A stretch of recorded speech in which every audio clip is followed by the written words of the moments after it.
Imagine waking up at 6 a.m. in the morning and checking your email to find out that you have been laid off by your current company. Not because they are struggling or making losses, but because they are making more and more profits every quarter. Sounds crazy, right? But this is what exactly is happening at Oracle. And this could be a big warning to the entire IT sector, including companies like TCS, Infosys, Wipro, Capgemini, and Cognizant. Let us find out exactly what happened. Hello everyone, welcome back to our YouTube channel that is EdTech. Hope you all are having a fantastic day. Let us begin with our today's video. So our today's video is going to be very interesting. Make sure that you are subscribed to our YouTube channel and don't forget to share this video with all of your friends. Let us start. The reports and viral posts claim that Oracle laid off around 30,000 of their employees while profits were soaring. And this isn't just one company. IBM cut thousands of the jobs. Amazon laid off around 27,000 of its global workforce. Google cut around 12,000 employees, all while reporting strong revenues. So the question is AI replacing the jobs or there is something bigger that is happening?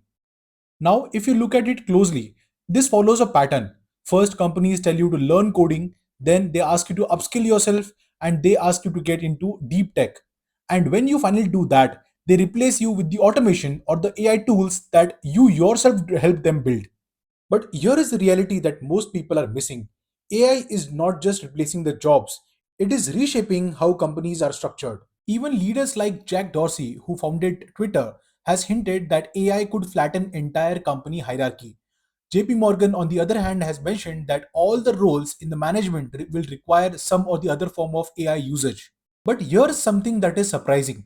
Not everyone agrees that this is a bad news because some leaders are saying that we are hiring. And why? Because repetitive jobs are going away and high skilled roles are exploding right now, especially in AI implementation, data engineering, cloud and infrastructure, and enterprise migrations.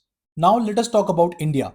Companies like TCS, Infosys, Wipro, which are highly dependent on support roles, maintenance projects, and repetitive IT services. And that is exactly what AI is targeting first. So, yes, this could be a serious warning sign. If global giants are cutting jobs despite profits, Indian IT may face pressure next. So, the real question is not will AI take your job? It is are you doing a job which AI can replace easily? Because the gap between those who adapt and those who don't is about to get very real. And if you are in IT or planning to enter in the IT sector, this is a wake up call for all of you guys. Do you think AI will replace the jobs or create more? Do let us know in the comment section. Till then, keep watching AirTech. Thank you and have a great day.